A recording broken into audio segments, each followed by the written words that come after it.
أعوذ بالله السميع العليم من الشيطان الرجيم بسم الله الرحمن الرحيم اللهم صل على سيدنا محمد وعلى آله وصحبه وسلم.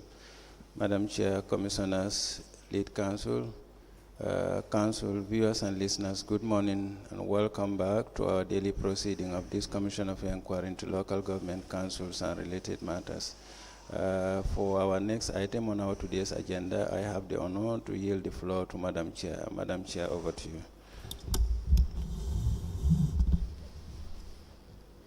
Auzu billahi minash shaitani rajim. Bismillahir rahmanir rahim.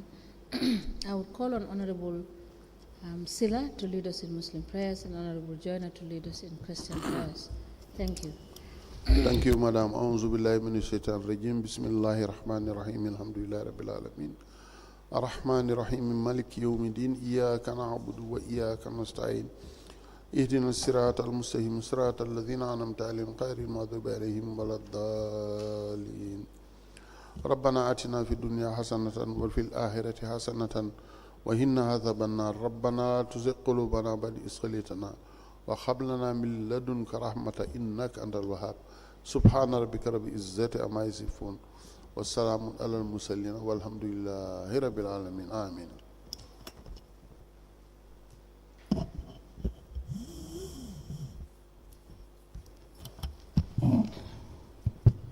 In the name of the Father, the Son, and the Holy Spirit. Amen.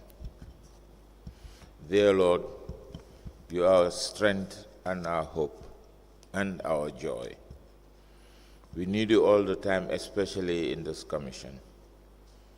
Protect our families, friends, and everyone we associate with.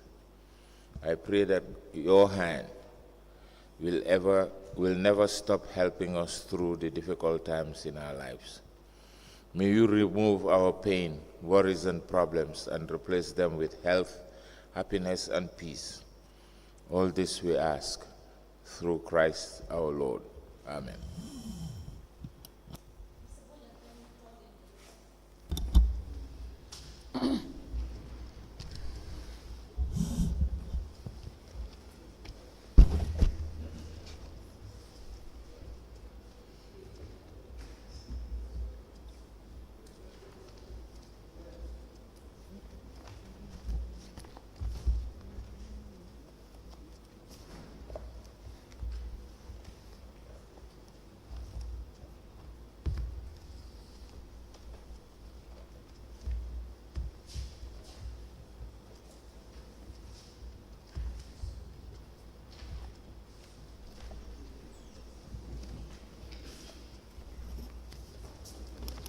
Good morning, Mr. Witness.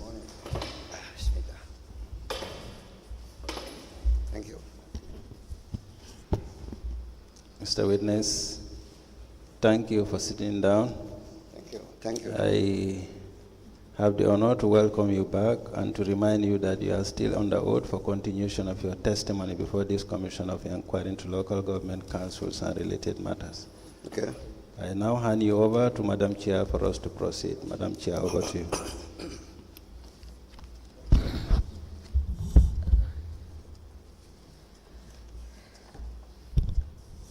Mr. Jallow, good morning. Good morning, Ma. You're welcome back. Thank you, Ma. I do hope you had your breakfast. Well, thank you. Does that mean yes or no? I just want to know I had my whether you were served with breakfast.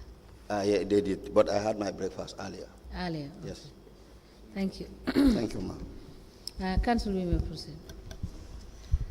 Thank you very much, Madam Chairperson. Good morning, Honorable Commissioners. Good morning, Mr. Jallow. Good morning. Yes, we were discussing the 2019 National Audit Report for Brikama Area Council, correct? Correct. I asked you to be given a copy yesterday. Do you have a copy with you now? No, I don't. May I humbly ask that the witness be given a copy of the 2019 National Audit Report from the Brikama Area Council?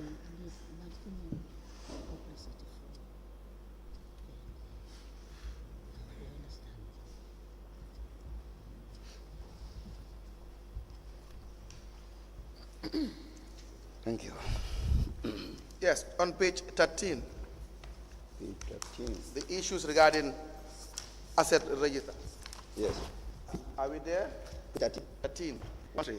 No, I have for 13 only has signatures for Mr. Jeng and Jonga. You don't have 13? I have 13, but those are what you are saying. Let me see the one.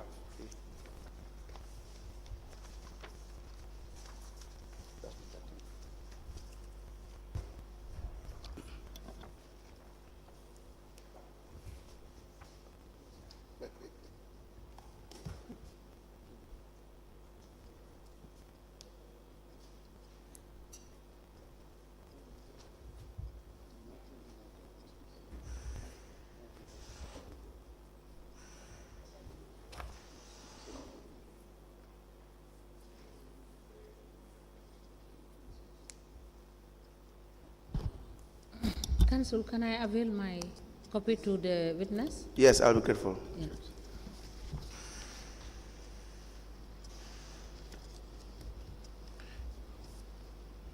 Sorry, Mr. Jallow, it is the way it has been printed. Okay, no problem. Yeah.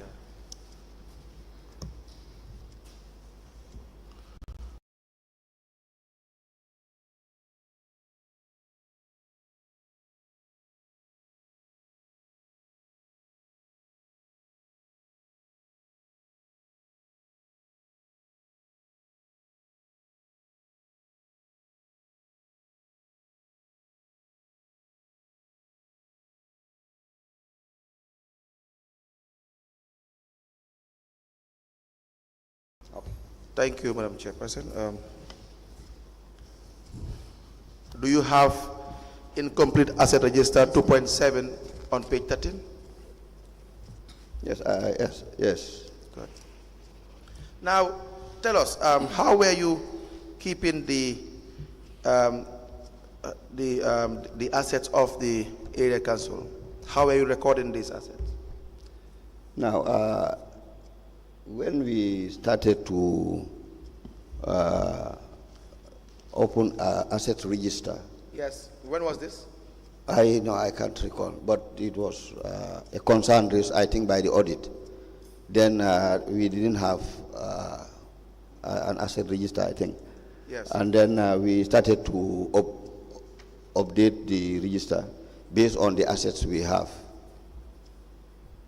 Now, the finding is that the asset register reveals that the register was available, but it was not adequately maintained, as most relevant details were left blank. That's so, for instance, you must have the specific asset that is acquired or that you have in the area council, date of acquisition, cost, location. So all those relevant details must be present so that you can trace the assets of the area council. Is that not the very well? I think if we if I see the assets register, then we will be, because maybe it's as a result of the fact that it's not updated. Why would it not be updated? That is a shortcoming from. So if you have 100 motorbikes, yes, and you can't account for them, so it will be easy for anyone to just take these bikes and then take it to their homes and so on. That's correct. That's correct. Now, 40, you have issued incomplete personal files.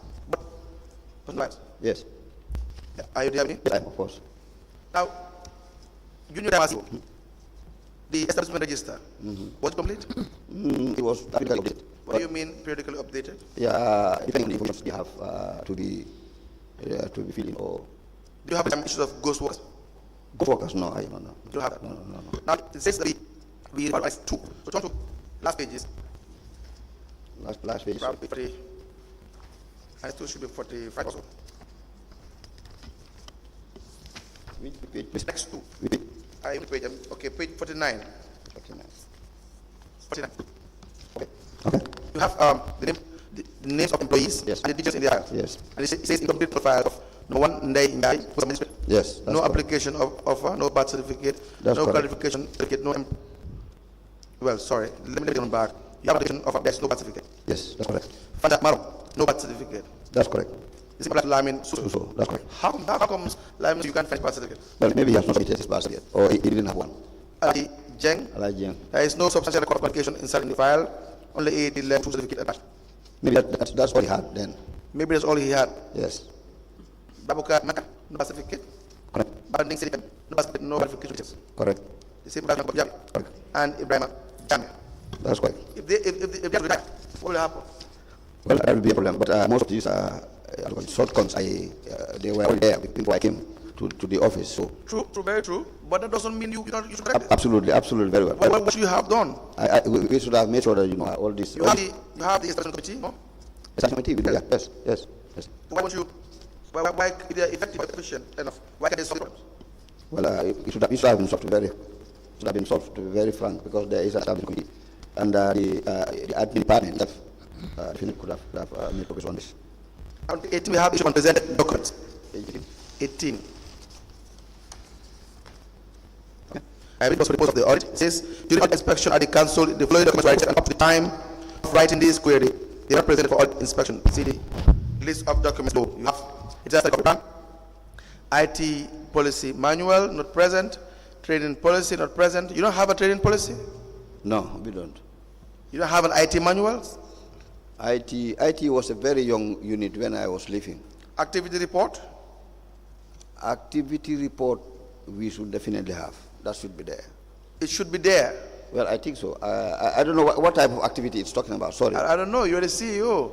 Yes, but activity report, I think the name should speak for itself. Yes, I agree. But if you say activity report only, what comes to mind when you see activity report? I don't know. You don't carry any activities in the area council? Well, if that is the case, the activities of the council in general. Go ahead. The activities of the council in general, if that is what it's referring to. Should, in my mind as well. I don't think we have that. Database of procurement made for the period under review. You know, you're supposed to submit your monthly returns. But here it's talking about even having the information with respect to the procurement activities conducted in a given period. In this case, 2019. That should have been provided by the procurement. Provided by you. Yeah, this didn't find me in office.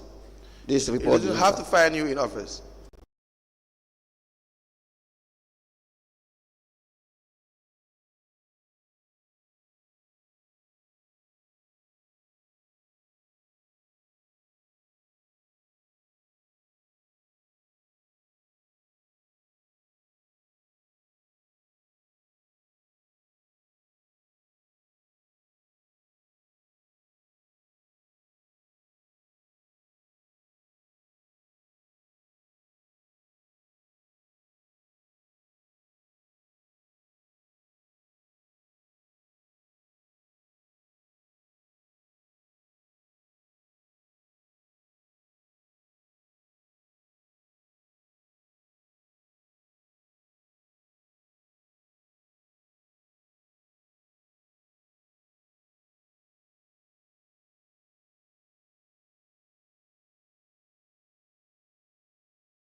Yeah, but the responses and the reactions and so forth. It's saying you don't even have the database. Yes, that's what I'm saying. We don't have.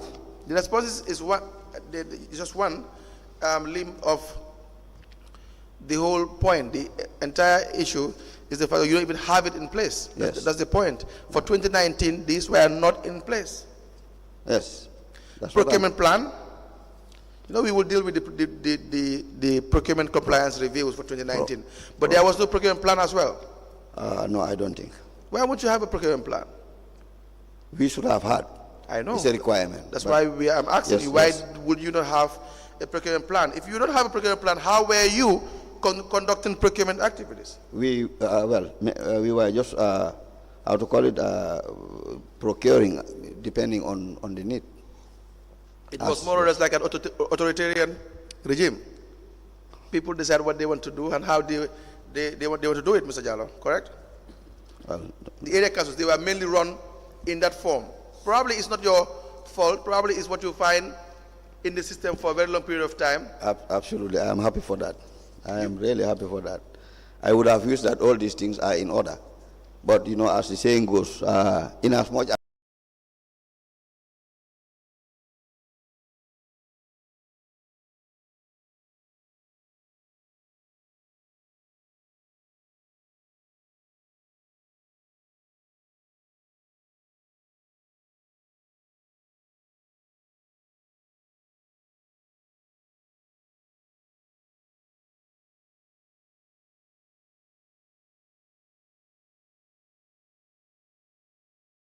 other people who are responsible directly of other things. My responsibility is overall supervision and administration and management.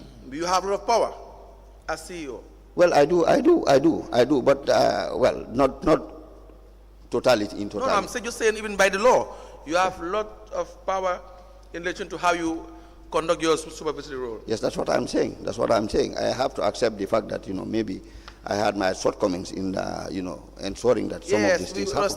We understand that. We are all human. I just want to understand as to what were the main issues that will really make it difficult for you to perform your functions as CEO. What would you say? Well, it was a difficult situation at that time, to be very frank, and getting everything in order was our ambition. It was our wish. It was our will. Again, why was it difficult? We want to understand the situation. Why was it difficult? Give us examples. If I want to try and do X, why will just jump from nowhere and make it difficult for me? Give us examples. If not, the example I can give is maybe lack of capacity. That's one. Well, that in itself. That's one. Yes. Lack of capacity is one. Yes, and if we say capacity, it's both.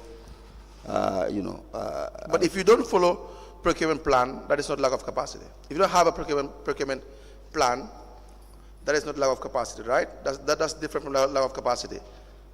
Then you don't have it, you don't follow it, but you still conduct procurement. Yes. And making every procurement illegal or unlawful, well, in my opinion, because you don't have a procurement plan. The law says you must have a procurement plan. We don't have. That is not lack of capacity, is it? It could be. It could be lack of capacity. How? Lack of capacity could play a part. Please increase your voice. Yes, I am saying that lack of capacity could play a part, if not in totality, but. How? How? Well, you don't have capacity, you cannot do it. It's as simple as that. You cannot. If you don't have capacity, you cannot do it. You cannot formulate a plan. You don't have the knowledge base and so forth and so forth. And who will you say lacks that knowledge base? Starting from myself. Well, I don't want to say that. I think you have. Yeah, but I can say it. No, Mr. Jallow, I think in all fairness, I think you have the experience. I do, but I don't want to shift any blame on anybody. No. I am saying that the lack of capacity may have started from myself. Okay, fine. Let's take it. But I'm saying, I don't agree with you. I'm saying that you have sufficient knowledge to know and come up with a plan. All you had to do was just to make sure that it's an inclusive job, that everyone takes part. Okay, all right. You have worked for area council for so many years. Okay. Procurement plan would not be a problem, would it? Well, it couldn't. I have already said that it may be lack of capacity, and since we didn't have it, the error is on our part. So you don't have a quarterly revenue and expenditure report. Why wouldn't you have that? Would that also be lack of capacity? No, we don't have that. Why? Well, we don't have it. We don't have. I don't have. Why? I can't explain why, but we don't have it anyway. As CEO, you were supposed to have a report of your quarterly revenue. I agree. And expenditure. I agree in totality. What is the purpose of this report? The purpose of the report is to highlight whatever they find on the ground, which is not in order, or and so forth and so forth. To highlight the financial activity in a month. Yes. In a given period. Yes. And that you cannot do? No, we have not done. No, but you cannot do it? We have not done it anyway. Could it have been done? Yeah, it could have been done. And you had the capacity to do it? Well, I think in that it could be at the level of the finance department. Was there the capacity to do it? Well, it should be done by the finance department, headed by the director. Was there the capacity to do it? Well, I cannot definitely say that they have the capacity, because that will go to explain their qualification and so forth, which I don't definitely know. Was there a capacity to provide a quarterly revenue and expenditure report in 2019? It's a direct question. It requires a direct answer.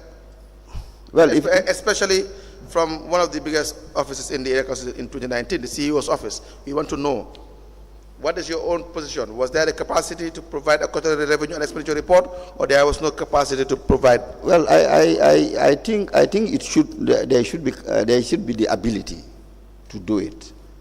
There should be the ability to do it. The ability to do it. You're still not answering the question. Do you realize that?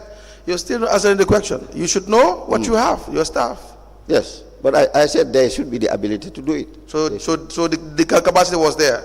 Yes. So why then did you not have the report? They should be able to do it. Why then did you not have the report?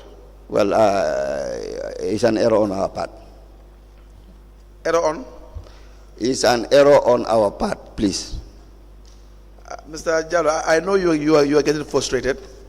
You don't have to get frustrated. No, I'm not frustrated. You see, I know. If I were in your position, Mr. Jallow. No. I just want us to be clear. If you give me a close-ended question, you're requesting a close-ended answer. So I just give you a close-ended answer. You don't need an explanation. Let me take that back. Okay, please. So if I ask a close-ended question, you don't have to give me a close-ended answer. Okay. You can just answer the way you want to answer. Please. All we need is your answer, to be honest. No problem. Which I know you seek to do. Very well. So don't mind the question. Just give an honest answer to the question if you understand the question. If you understand the question, yes, just tell me. Absolutely. Is that okay? Absolutely. Very well. Now, by the way, were there mining activities in the area council in 2019?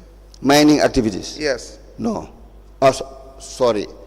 There were mining activities, but we were not a beneficiary to the proceeds. Why were you not a beneficiary? Well, that has been a problem for quite a long time. We have fought, and taken a lot of avenues to get this sand mining in particular. Tell us about the mining activities. The man and what you have done. There are two, sand and gravel. Sand and gravel. Yes, please. Okay, yes.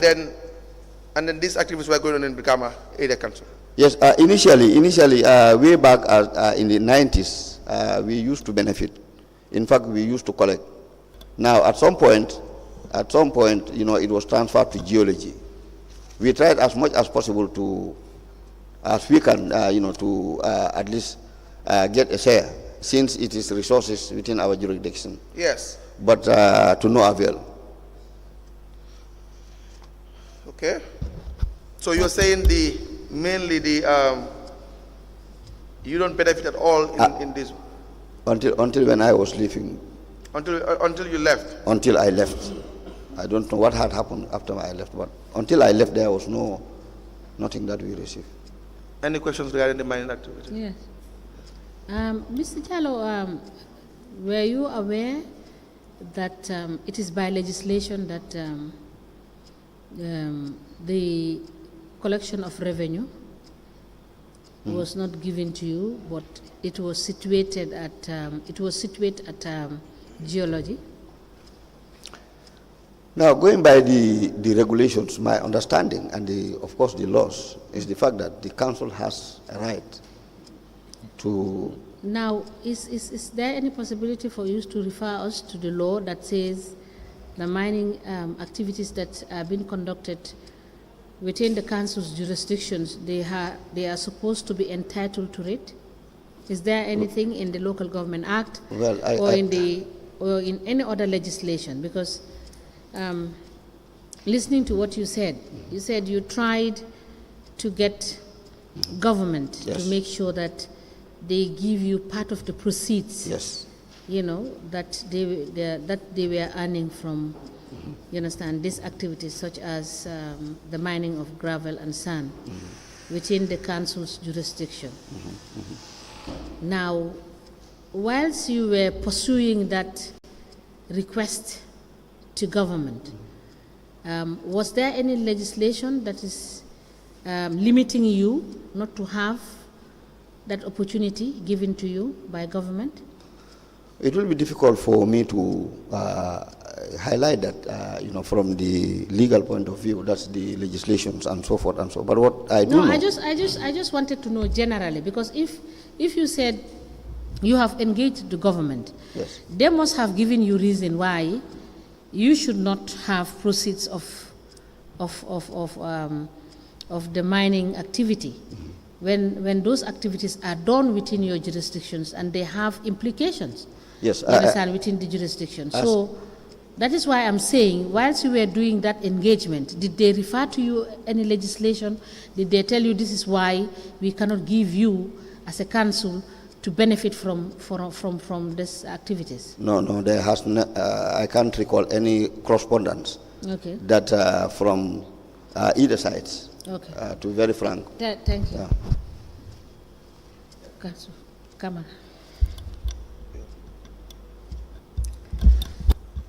Any question? Good morning, Mr. Jallow.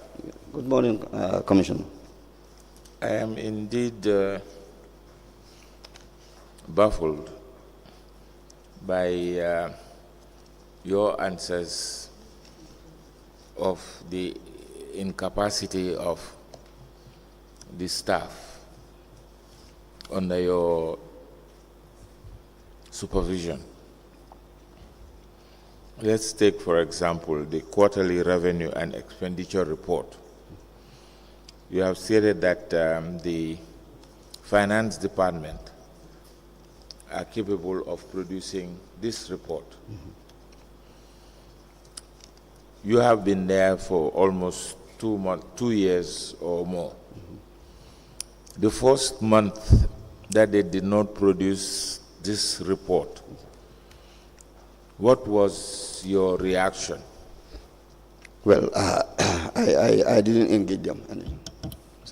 Sorry? I didn't engage them. I didn't ask for the quarterly report. And you did not ask them until up to when you were leaving the council? Until when I left, to be very frank, I didn't ask for it. Is that a good supervision? That is not. Okay. Because from Annex 2 that we just looked at, both Mr. Lamin Suso, who was an assistant in the finance department, did not, Alaji Jeng, who's the director, never had qualifications to support his position. And so too was Babanding Seidikan. It says here, no qualification. You have been there for 3 years. Did you make any effort? Because this is one of the things that you should have as a supervisory officer, to look all of these documents and to make informed decisions or to pass informed recommendation to the chairperson, as you are the second highest person, or to even convene a meeting where some of these shortfalls would have been addressed or asked to be addressed. Because from what I have seen in the page that the council has just talked about, I think it's on page 18 or 19, there was this response from the council that it says here, I think it's unpresented checks.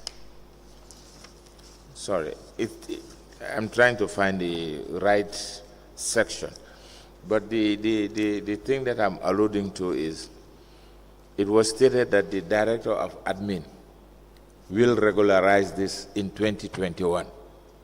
The acting director of admin Yes. would regularize these things in 2021. Some of these problems, like the certificates, the incomplete files, and all of these things. And the other one, the director of finance. Okay. Now, you must have received this report, didn't you? No, this report came when I already left the office. And in their exit meeting, you were there. That's what I'm saying. The report could have met, you have left. Yes. But when they were exiting this audit, you were there. Yes, I was there. Now, and didn't they highlight some of these things? No. Specifically, no. It only came, through the report. Because the reason why, if a recommendation comes from the auditors, it is expected that management will take time and dish out to the respective departments some of the recommendations by the auditors. Very well. And my question here was, did you ever have this done? In the first place, issues of staff recruitment and appointment are not the responsibility of the council. No, we are not talking about recruitment and appointment. Okay. I'm talking about those that are there. Those that are there were already... Didn't you share the concerns raised by the auditors to those who are there? Like the director of finance, the director of admin. For their qualification? No, not for their qualification, Okay. But for not doing their job. Of course, on so many occasions we did that, even if not for this one, which I was not in office, but the previous ones, like for example 2018 and before. We always, as I said yesterday, we share the audit report, and at one point we come together, look at it and look at the issues. The ones that affect anybody, would definitely require. But you see, from this report, it seems as if it was an ongoing yes, thing. So if you were there in 2019, yes, you must have resolved that of 2018. But it did not show that here. Yeah, I think, Commissioner, you are right. In fact, I think this, the one you are just talking of, is a one-off. There are a lot of other issues that have been coming over the years, to be very frank. All right? And we found it very difficult, to correct as it should have. Even if... You see, my problem here, Mr. Jallow, is that you came, you met the status quo, and you continued with the status quo. Well, we didn't... without doing any serious intervention to stop the status quo from behaving the way it has been behaving. Commissioner, to be very frank, it has been very difficult. Very difficult during those time, to, do certain things. I had my experience in the area councils. Sorry? I had my bitter experiences in the area councils. And towards the end of my tenure in office, to be very frank, I thought I need to relax. You don't want to ruffle feathers? Of course, because there was no point. I said it, one man cannot fight a battle. Okay. I had my experiences where I was suspended for two years for just not doing anything. And then again, I was suspended for 7 years, which eventually landed me into court, just on an audit report. So, when I came back to Brikama, in as much as I wanted to ensure that, things change, because I cannot claim ignorance, complete ignorance of how area councils, by virtue of my educational background, I can't. I have studied governance and development management at the University of Birmingham. That's one. So that in itself has given me the opportunity to know how governance, local governance in particular, should work. That is one.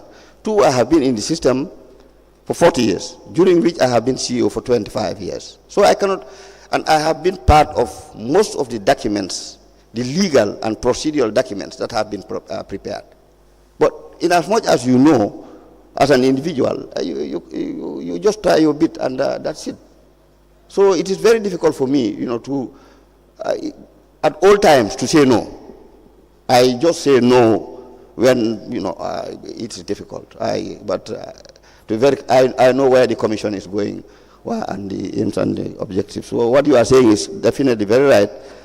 We should have done, you know, something to, you know, to correct the situation, because most of these issues were coming in almost all the audit reports. Okay, thank you. Thank you. Yeah. Yes.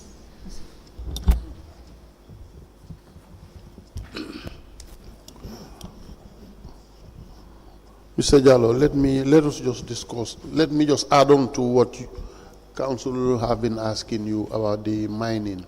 Okay. You mentioned that there is sand and gravel mining. Yes. But it's not two, it's three. There is also the heavy mining. The heavy mining is where the digital dredging machine is used to go deep. Yes. To get the zircon. Yes. Or you call it black sand locally. Yes, yes. Now, in this zircon, you have fruitile, you have ilmenite, and you have some other materials which is used to do laptops and, yes, of course. And mobile telephones. Of course, of course. But again, you have to look at the Mining and Quarrying Act. You guys have no role in that act. Everything is been moved to geology. Yeah. Even to rehabilitate the mining sites after the close of the mines, you have to deposit a bond of $30,000 from a bank in case you don't rehabilitate it. That is where the Minister of Environment and Geology would come and have to do the rehabilitation. Just to explain to you that. I know where you're coming from, Commissioner. Thank you for that intervention. In fact, for what I was trying just to explain, that's why I didn't go that deep. You know, I was just talking about the sand and the gravel. And in fact, as you have just alluded to, that is the reality. Before the enactment of the geology, we used to collect. You know, but when the thing turned around, you know, we found it difficult. But whatever may happen, we are just trying our chance to see whether we will be able to have at least some part of the resources. Thank you. Yes. Thank you for the intervention. Now, Mr. Jallow, I think yes, ma'am. We are all on the same page. Let me just begin by noting what you said earlier, that the challenges you had. I am of the firm belief that if people are appointed to positions and you found a system that is very rotten and bad, and given the fact that you have just said that you had training in governance, yes, it's difficult because you have to think about your family because you are a breadwinner. Absolutely. You don't want to be choked out. But if everybody has to take that posture, do you think we as a people in this country, we will move to the next level in building this country where the meager resources we have, we will not leave it in the hands of vultures that will do what they want to do with these resources and they will get away with it. And because you don't want to offend anybody, you don't want to also see yourself begging. In other words, not having, suitable form of income to take care of your family. If all of us have to think that way, you think it will be right? No. As a people? No, ma. And that would not take us anywhere. And I believe also you were misguided in your thinking, because even whereas you cannot fight a whole system, but you could provide evidence for tomorrow. When these things were happening, you're right. Even whereas you cannot beat the system, but records will show that you wanted to do something and you did something by putting pen on paper. For instance, yesterday, council asked you, there are some people that were found wanting in collection of tax. And if you even look at the report that we were dealing with, you could see, and you knew, because you have the CRBR register with you at the office, right? And this is where the GTRs are recorded when they are being issued to the collectors. Is that correct? Yes, correct. And you do realize that those GTRs, the collectors will not use those GTRs to issue out receipts to tax collectors. And this was picked up by the forensic audit that they did and the audits that they were doing over the years in Brikama. So what this tells you is that the personnel in Brikama Area Council produces their own receipt books and go to the taxpayers and collect tax and collect revenue. Absolutely. Because GTRs were issued to them. Yes. When there was a random audit done to check the GTRs against the CRBR, they realized that those GTRs cannot be traced to the different collectors that are within the jurisdiction and are collecting tax. That's correct. That's correct. Is that not correct? That's correct, ma'am. Yes. That's correct. And the other thing I have noted, and which is a trend for the people that are appearing before this commission, they are misguided by the fact that we don't know much about local governance, and they will not want to divulge much because they don't want to implicate themselves, which is a wrong perception for somebody to come and sit there and believe that. All right? And the reason why I ask you the legislation is because I know you know that you are supposed to be given 40%. Is that not correct?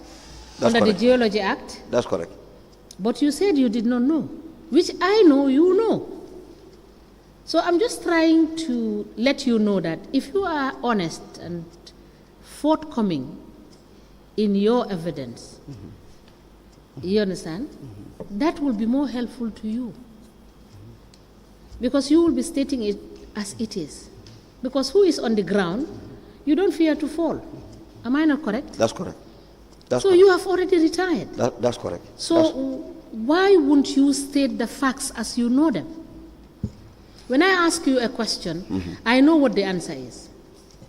But I need you to give the evidence to this commission for us to understand that that is what is actually happening. That's correct. That's correct. So people should not come here, sit here with a misguided concept that they wouldn't know and they wouldn't ask me.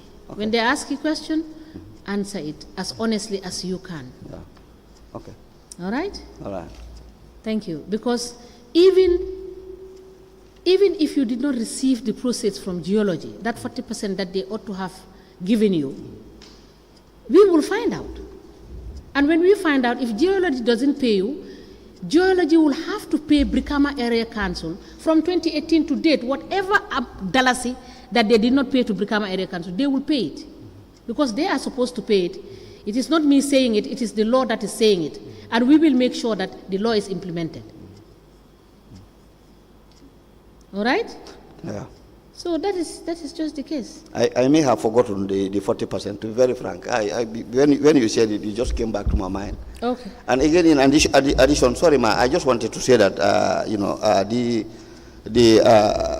the situation with regards to the collectors, with regards to them tampering with the receipts and getting receipts from other places, yes, was the reason why we tried to introduce the machine. Because we thought over the years. And sorry, before you proceed, the machine was introduced during your era? Yes, the machine was, it didn't start actually during my era, but, the whole initiation started during my era. But, so the collection did not start using? No, it didn't start immediately. It started immediately when I left. Then, did you read the 2019 audit report? 2019? Yes. No, I am just seeing it. So you've never had the opportunity of reading the final audit report as then CEO? No. When it was coming, in fact, if you look at page, I didn't sign it. It was the current CEO who signed it. Which page is it again? Okay, that's on page 13, this one. All right? Okay. So then I had already left. Okay, all right. Thank you. Council, you may proceed. Jallow, on page Please turn to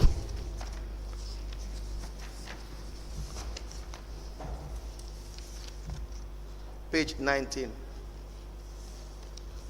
of the National Audit for 2019 report. Are we together? Yes, we are. It is the issue with respect to Treasurer's GTR used for collecting trade license. That's 3.2. It says, examination of revenue administration revealed that GTR books that are intended for treasurer's use only were used for collecting trade license. Now, what is treasurer's GTR? The treasurer's GTR, my understanding is that it's used to record collections made by the collectors. Yes. And the cashier? No? Yes, yeah, the collectors and the cashier. Yes. You know, the collectors are supposed to pass through the cashier. Cashier, yes. At normal circumstances, that is the arrangement. When they come, they submit to the cashier. Yes. And eventually the cashier will liaise with the treasurer or the director of finance. Now, is it correct to have the treasurer's GTR being used for collecting revenue, like trade license? I can't recall what the regulation says, but at normal circumstances, it should not happen. Exactly. It's not like what the regulation says. You had already explained the process. Yes, that's the process. You've already explained that the GTR used by the revenue collectors or the cashier is not the same with the one used by the treasurer. Correct? Yeah, the treasurer's receipt book definitely should be used to, register collections from the cashier. The cashier in particular. Now, why will you have an amount of 60,613,728.50 bucks collected using the treasurer's GTR?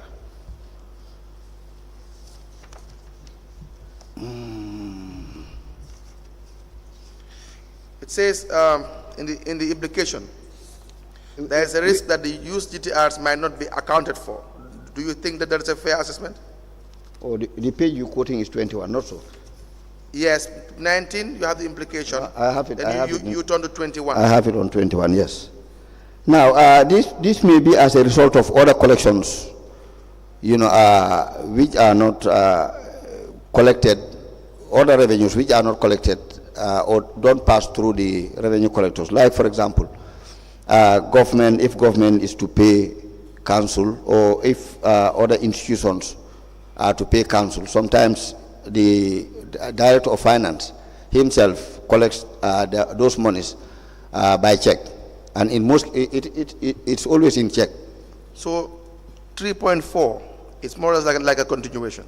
You will see it says that during the audit, collections amounting to 60 million. Yes. 613,728.50 is seen to be posted in the cash book. Yes. But there was no deposit slip presented. Yes. To confirm if these amounts were banked, see Annex 3 for details. So now just turn to Annex 3. Annex 3 is on page what? Is it 48? No, 50. 50. Yes. Yes. You will see on the 6th of April 2019, the name is Treasurer's Use. Yes. Is that the Treasurer's GTR? Yes. That normally it is referred to as the Treasurer's Use. FIB operational fees? Yes. 220,000. Yes. That's a bank payment. Bank payment. The bank is paying its operational fee. Okay. You have the next one, the same date. Yes. $95,000 is operational fees. Yes. It's not bank payment. Is it? You also have $55,000 is being sundry trade license. 61,000 West African Gaming Company. Yes. Sundry trade license 211,000. Yes. Again, the same company also $336,450. Yes. And the list goes on. Yes. But then that's why I link this to the previous finding that there were GTRs meant for the treasurer used to collect revenue. No, well. Do you see that? Yes, if you say meant, is is taken from the GTR, the CRBR. But when it is signed in the name of the Director of Finance or the Treasurer, it should purposely be used for, collecting revenue, direct from either from the cashier or revenue collectors. But in this case, I think it should be the cashier. But apart from that, it uses his GTR to collect revenue coming from institutions, as we have seen. Yes. Yes. And that's wrong. That's what we are saying. There's a GTR proposed for that.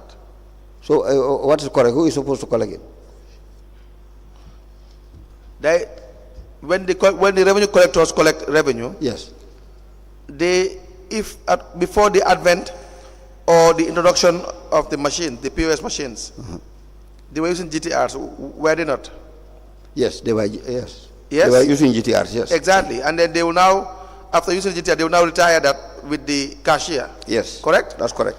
And then the cashier will have to do the retirement with the treasurer. With the Director of Finance. Yes. Yes, with the Director of Finance Yes. office. Is that not the case? That is. In which case, he or she will be given a GTR. Yes. Representing the collections. Yes. Now, the other issue regarding that is not only where the wrong GTRs used, but most of the deposit slips were not present. They were not presented for the purpose of audit on page 21. Yes. Now, you turn to page 22, you will see the response from the management. It reads, are you there? Management response. I think I'm a page. Okay, read it. I think I'm a page in advance. I have it on page 23. Management Response. Yes. It says the deposit slips for all monies banked are available for your review. Do you see that? Let me look at it again. I've not seen the management report. Have you seen the unpresented deposit slips for 60 million plus? 60 million, yes. I have it on page. Sorry, I have it on page 21. 21, yes, Yes. exactly. Now on 22, you will see the response. The 40. Yes, management. Yes. Correct. Yes, I see. Management said that they have presented all these deposit slips and the monies have been banked. Do you see that? Yes, I do. Now there was an auditor's further comment which reads, contrary to the claim in the management response, only total value of $16,583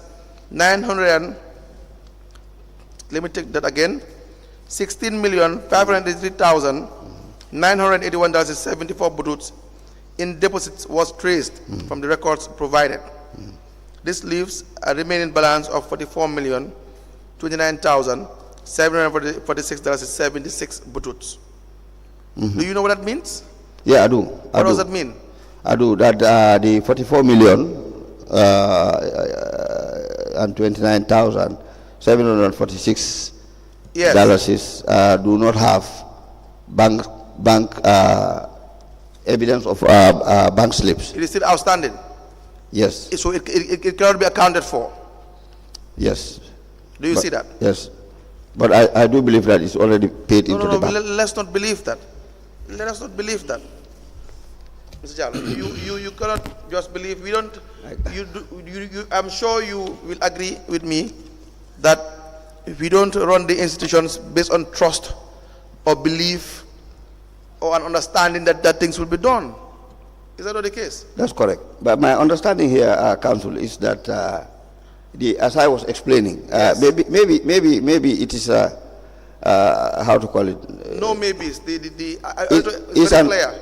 It's an error on the side of the Director of Finance, because I'm pretty sure that these monies have already been paid. No. So why not obtain the bank slips? Mr. You as CEO, how would you ensure that monies are paid? Tell me. How do I ensure that? Monies are paid. That monies received by bank slip, yeah. If it is paid to the bank. As CEO, what should you do to make sure that your institution is not used by employees to run a very massive fraudulent scheme. Yeah, but these bank slips are not brought to my office. They are not supposed to come They to don't my. have to be brought to your office. You wait for anyone to bring bank slips to your office. They will not bring it to your office. Yes, You but know that's why they are not supposed to bring it to my office. They are supposed to. No, they are not supposed to. Yes. They are not supposed to. What is supposed to be done? It is supposed to be at the Treasury, at the Directorate of Finance. And where do you come in as CEO?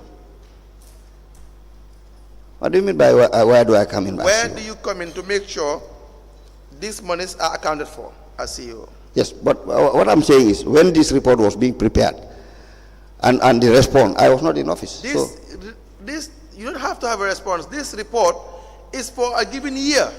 Yes, You are supposed to have a quarterly report. Yes. Of the financial activities of council. But I did say that I don't have quarterly. Do you report. get these things? Yes. You are supposed to have a report. Yes, I didn't have the report. Let me just show you. Okay. I have already read to you the dates. Yes. In relation to these transactions. Okay. For instance, you have the 6th of April. Which page? Page Sorry. 50, yes. Page 50. The first transaction on the list, Annex 3, is 6th of April. Are you telling me you have to wait till December national audit for you to have the information? Pardon? Are you saying that for transactions, financial transactions in April, you cannot know, you don't have ways and means of knowing unless you wait for the national audit to come in December? No, maybe the way I am supposed to have these informations was not how to call it, functioning as it is supposed to, or it was not in place as it is supposed to. Whose fault is that?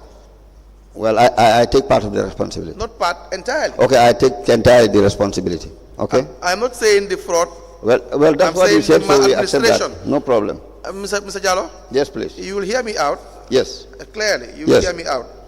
I am not saying it's not also convenient for me to question you the way I am questioning you. I but know. I will have to do it. I very well know that. Because sometime as well, someone will also probably question me regarding what I am doing right now. Is that not the case? All right, okay.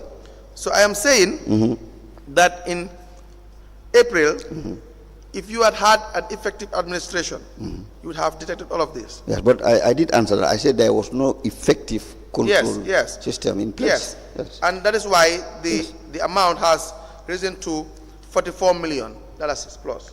That's a lot of money.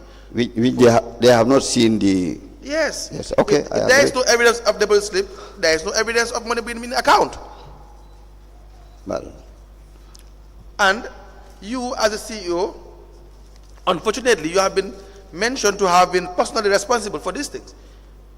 In your mandate as a CEO on page 8, it says, you as a CEO, you are personally responsible for the due performance of the financial duties of council. Yes. The observance by employees of council and of all financial and accounting instructions. Okay. So that doesn't mean there is no other person who is responsible. It means you cannot also be excluded from the responsibility. That's correct. Do you get that? I do. It doesn't mean that when anyone commits fraud, you are the sole individual, sole person to be responsible. It means you cannot or may not be able to absolve yourself from responsibility. That's correct, Council. Do you understand that? That's correct. Now, furthermore, you see, they stated, says we have also noted variances between postings in the cash book and lodgements to the bank. On the same page? Yes. Page 22. Yes. What will be in the cash book and what will be in the bank will be different. We have seen that several times. If you look at the cash books, we have had that exercise with the revenue collectors. Yes. What they will have in the cash book is different. In fact, in most cases, will be very much different. There will be variance with respect to what will be in the bank. That's correct. That's correct. And you've known already. This you knew at the time, correct? Well, I don't. No. We have already discussed this issue. You had requested that these revenue collectors they pay back monies. Yes. So which means the monies they collect, they suppress. And if you suppress what you deposit, it's not the same with what you declare. It's not the same with what you have collected. Correct? Yes. So you knew this already. This problem was within your knowledge. Yes, I knew it when after the audit report. Sorry. No. You knew that it had happened. I knew it has happened through a report. If you don't know that there were caste suppression, see, no one in the area council can know that there was caste suppression. Yeah, but I came to know when there was a report. When was this? Well, I can't recall exactly, but This I came to report know. is 2019. When did you start working for the area council? Which area council? Any area council. When was your first employment? 1979. So you're telling me from 1979 Yes. all the way to 2018, you started knowing about caste suppressions in 2018 going forward? Is that your evidence? What do you mean about that? I can't understand. You had What vast you trying knowledge. to I'm saying you are one of the most experienced, if not the most experienced employees of council. There is no agreement about that. Good. So you cannot say that the issue of caste suppression you don't know about. But I am saying that I knew it through a report. I'm telling you, it's a practice. It's an everyday activity. That's fine. That's fine. Do you agree? I agree. So which means even if it did not happen at your time, let's say as CEO, this is something that you know has a tendency of occurring. Yes. And But so I said it not once, not twice. That this has been a practice over the years. Yes. Yes. So Requiring extra caution from you as CEO. yes. And extra implementation of accounting policies. Yes. To make sure you avoid this situation. Okay. I accept that the weakness is on my side. So how do you absolve yourself from this? What do you mean by That is this is the gist of the conversation. How would you convince anyone that my error were genuine, honest errors when you have had wealth of experience in relation to caste suppressions? I as a human being, I am not perfect. So it cannot be as just you are alluding to. I cannot take it that it is a deliberate act. I cannot take it that. I cannot take that. To verify. Now, we have, for example, 17th October 2019. You have the Which page? page 22. I'm just trying to show you the variances in the cash book and the bank accounts. Sorry, let me just come in here. Mr. Jallow, Yes, ma. you will agree with me that you were aware Yes. that some collectors, let's say 80% of the collectors, were not doing their job as was required.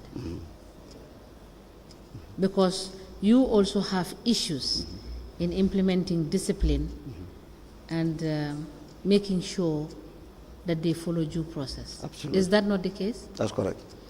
So you were aware that what they do with the revenues they collect is not correct, Yes.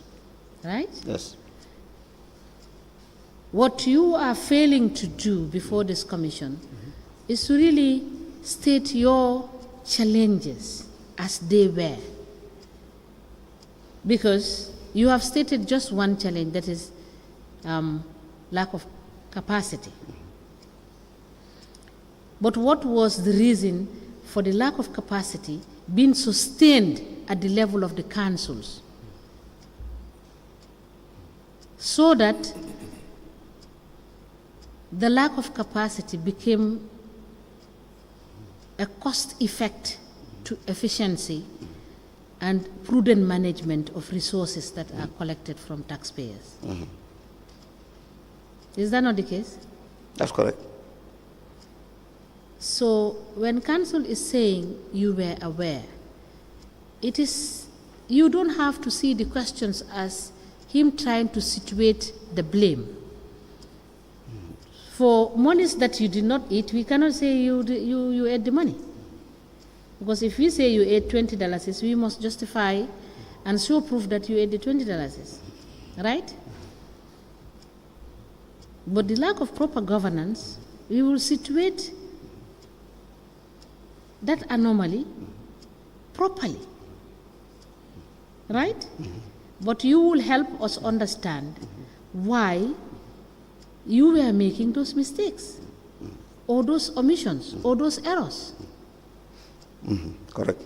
Correct. Right? Correct. But if you fail to convince us, we will feel that it is a deliberate act, which will not be to your advantage. Is that not correct? That's correct. So if I could further go on to say, do you used to have a lot of political interference in the administration of local governance? With honesty, answer the question. Not much. Not much. Yes, not much. All right. Thank you. Council, you may proceed. Yes. So back to the differences or the variance between the cash book and the bank accounts, the amount in the bank account. For instance, you have one Kasum Sane, the amount in the cash book, 24,500, amount in the bank, $23,000. The same goes to obviously in the Koli. You have, again, been to Manjang. So the difference altogether is $43,750. What they will record in the cash book, it will not be the same with what will be in the bank. You get it? Which page is it? 22. Are you there? 22, okay. Yeah. 22. Yeah. Yes. Are you there? You have seen Yeah, okay. Yes, Kasum Sani. variances. Yes. It's a huge amount, 43,750. You turn to page 23 again as well. You have an issue of underlodgement, 42,750. Now, is that not what the bank reconciliations will seek to solve or clarify? Of course. Is this not the purpose of the bank reconciliation? Very well. One of the purposes, and you still refuse to do bank reconciliation? Well, I am told that bank reconciliations are done. No one need to tell you. You should know. Well, I should know, but I have not had Yes, any you bank should know reconciliation. if they are done or not. You are the CEO. You should know whether bank reconciliations have been performed or not. This would have been detected. At my level, I am not aware.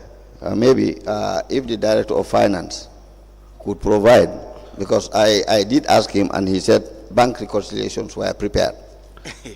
Mr. Jallow, to be honest, I don't know what to say. I also don't know what you want me to say. I don't want you to say. I said as far as bank reconciliations are concerned, I have never had any report on bank reconciliation. Why will you not have, Mr. Jallow? You are entrusted. You are part of the people that were entrusted with millions of dollars. Correct? Do you agree?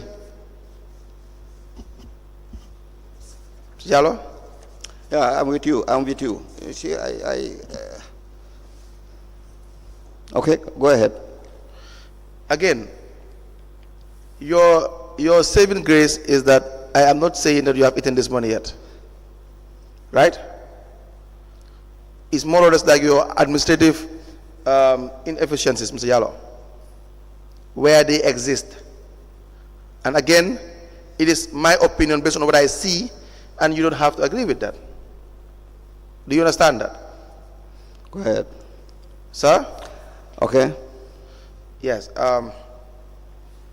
The idea is just to have information, Mr. Jallow. We expect that after the commission, probably there'll be a more robust system. And you, more than anybody else, will be of a better aid to the commissioners in arriving and in trying to help. You know, people learn from their own mistakes. Is that not the case? Absolutely. And so you provide support for any authority that is mandated to shape the system. Yeah. So if we hear from you, it's helpful. Don't take it to be any other thing. But I am not taking it for any other thing. Yes. But the fact of the matter is, Council, I am telling you what I know. I know that.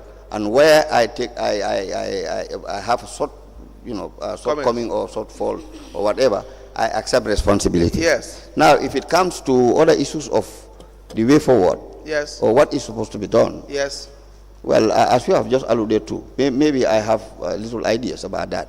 But we are not to that yet. Now, what is happening here is, right, the ones I am aware of, you asked me, I said I am aware.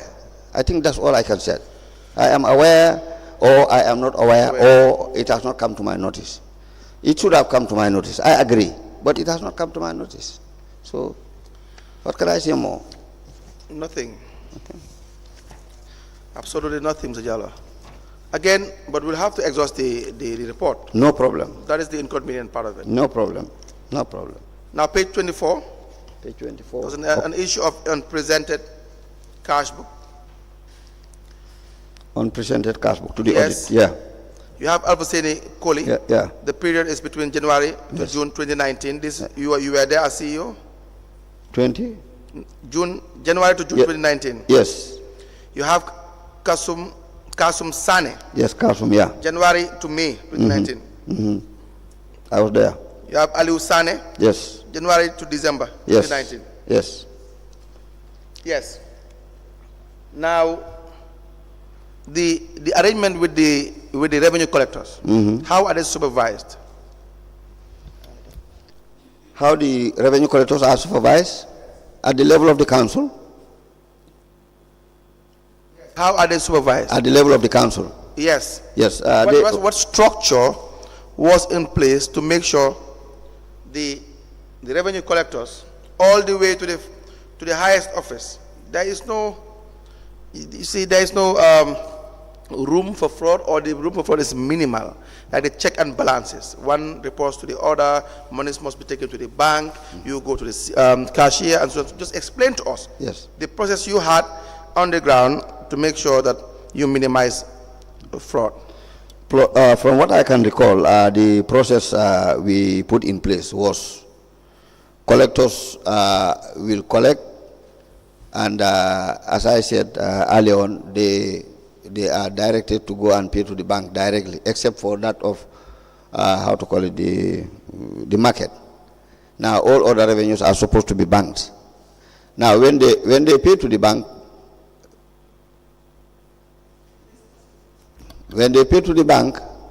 they are required to bring both their cash book and the bank slip to my office for inspection.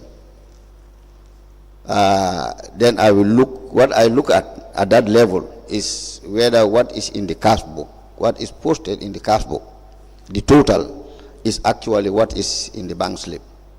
Then I will initial both the cash book and the bank slip, and then it goes to the internal audit, and then finally for submission. Do you think you have been doing that effectively? I wouldn't see the need even for you as CEO to even do that man management. I mean, I will commend you if you are doing that, but I don't think it was also effective as well, because even as at the time you said you were doing that, we had seen that still the monies that they collect, they don't deposit all. Now here is where the problem now comes. If I were not doing that, it was going to be more than this. No. If the law it could have been more than that. No, the law did not say you should micromanage every revenue collector. I'm saying I am giving you thumbs up. If you were doing that, it means you were extra cautious regarding the collections. At least in my opinion. Yes. I didn't see where it has said that you must examine every revenue collector. Cash book. There's a system for it. Yes, of course. You have the internal auditor. Yes. You have the finance unit. Yes. They should do this. Yes. And at the end of the day, or the month, or the week, the finance director should report to you. Yes. And that is a more effective. That should be the most effective way. Exactly. And normal way. And so that you can also hold your finance director responsible. Yes. For actions that he didn't do the same way you have been held responsible right now. Yeah, absolutely. Is that not the case? That's correct. That's correct. So if you don't hold him responsible, and you have been held responsible now, you can only regret as to why you didn't hold them responsible. I agree. That's correct. Yes. So I asked that question, or I brought up that topic because you cannot have revenue collectors that will not present their cash books for audit for these periods and nothing comes out of it. And this is the early period of your administration in 2019, correct? Yes, yes. Yeah. I don't know why and what eventually happened, but I don't know why he didn't produce his. Now let me show you. It says your response as management. It says the cash books for the underlisted collectors are traced and are available for your review. Yes. So which means afterwards it was provided for their inspection. Going by the management response. Yes. Now let's look at the auditors for the comment. Yes. They disagreed. He said, contrary to the claim in the management response, only Al-Hussein Kohli's cash book was provided. However, the used GTRs administered in his cash book was not presented. That's number one. This means that we could not still account for the collections made by him. The GTRs posted in his books are detailed in the table below, and the entire amount is $1,279,190, and that's just for Al-Hussein. Okay. You get it?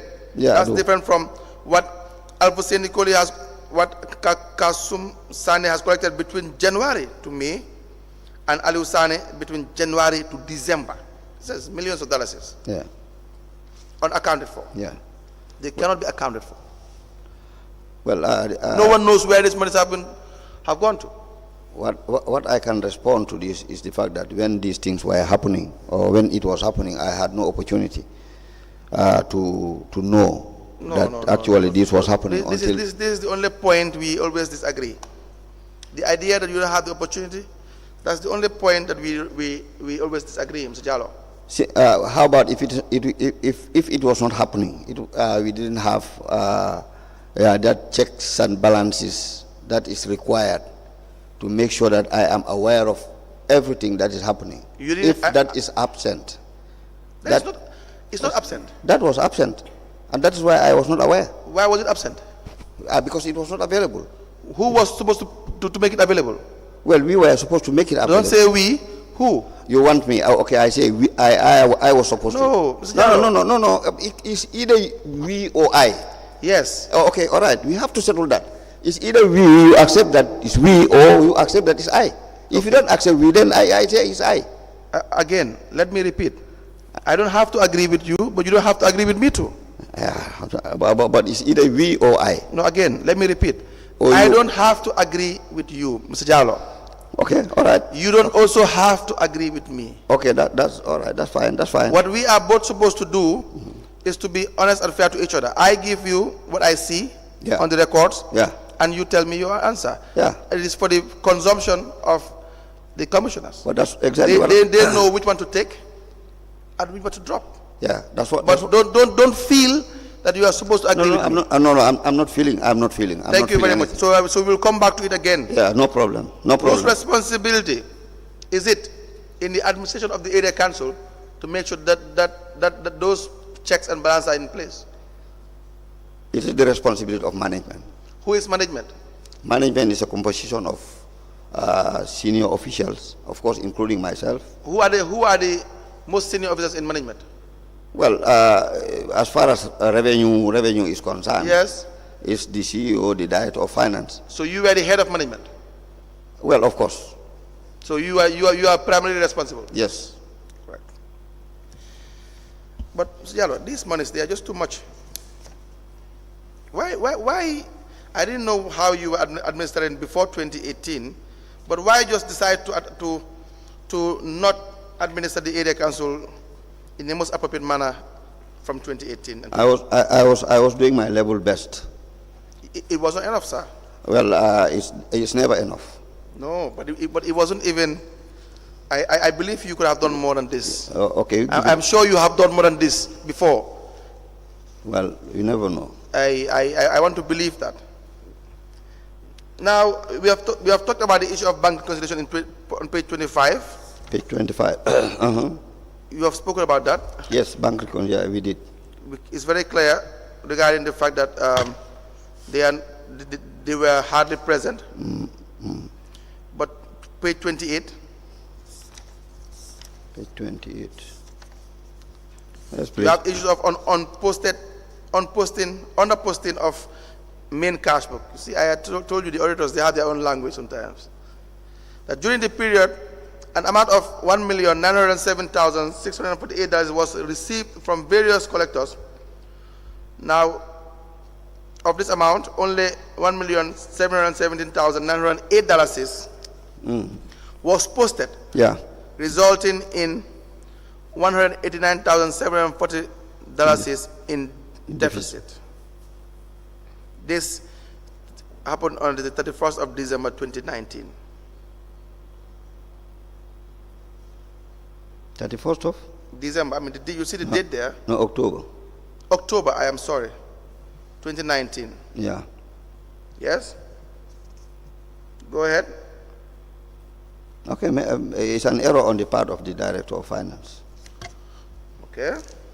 And you don't have a report. Since you don't have have a system where you will have a report? No, I don't. You will not know. No. Let me know if you don't have a system, since you don't implement the financial manual. I wish we had a system where the system is there, is in the financial manual, but you don't implement it. Exactly. It's one thing to have the rules in place, but it's another thing to go. No, let's get it clear. Yes. The tools are there. The tools are there. Very well. The CEO did not implement it. Yes. Good. Now, the performance review. Let's see how this now impacts the activities of the area council. You're supposed to provide or spend 60% of your revenue towards development, correct? 60%. Is it 60? Yes, so the law said. So the law says? Yeah. Or you don't want to agree with what the law says? No, I agree. That's you don't think it's a fair number? That is the law, but I know it's there are challenges. That's why I said that's tell us, that's why we are here. Now the challenges are having that 60%. You haven't? To have that 60% of what?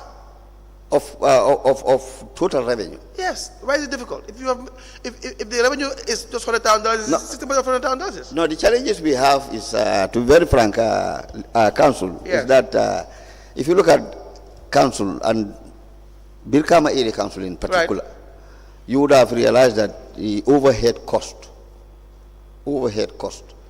which of course represents, or which is supposed to represent that 40%, is always a problem to reuse. How do you know this? Yeah, because if you look at the overhead cost, that's what I'm saying. How do you know this? What do you mean by how do I know it? You know why I asked that? Yes, please go ahead. Because I am wondering how you will have a fair knowledge of the financial status of Brikama Area Council without observing the financial manual. You will only know this with accuracy, that it is probably impossible to achieve the 60% because of the X, Y, and Z. If you had followed the financial manual and the relevant laws, you can't account for the monies of council. You did ask me what is the challenge, and that's what I am explaining. Okay, now you go ahead. Now, if you're talking about the manual, it's a completely different animal, completely. Okay. All right. The regulation says A, B, C, and that's what we are supposed to follow. All right. Now you have your own challenges as to why you are not following it, or you are not able to follow it. Now I think that's what you have asked. Good. Now let's take it, and then I will come back to my follow-up comment. Okay. Go ahead. What are the challenges? Yes. What I was explaining is, if you look at the overhead cost of council, right, that makes it more difficult, for councils to have that 60-40%, yes, as required by law. Yes. Like in the case of Brikama Area Council, overhead cost is just too much. Give us an example. What example again can I give you? Mr. Jallow, you were the CEO. I want to understand. No, what example can I give you? Overhead cost is overhead cost. I cannot go into the details. This overhead cost is about salaries and, Mr. Jallow, calm down. It's not about that. But you ask me questions which I cannot understand because I explained to you. I know. Maybe we are not on the same level. Yes. The idea is to be on the same page. Yes, you are a legal person and I'm an administrator. Sorry, Mr. Jallow. Okay, go ahead, ma. I really don't want to interrupt the questions and your evidence. What I believe the questions being asked are fair questions. Where they are not fair, I will intervene to say that they are not fair. if council wants you to elaborate on what you mean by overheads, I believe it is only fair and just to give examples of the sort of overheads you are referring to, because not everybody will understand the terms, the accounting terms that have been used. So for the ordinary person to understand what you are saying is when you elaborate on what you are saying. Am I not correct? You are correct. You are correct, ma'am. So please let's answer the questions and we stop the argument. Thank you very much. Because it is really going to waste our time, and we want to be done with you, hopefully by today. And we do not want to drag the questioning for more than is necessary. Okay. Because we are not here for a fishing expedition.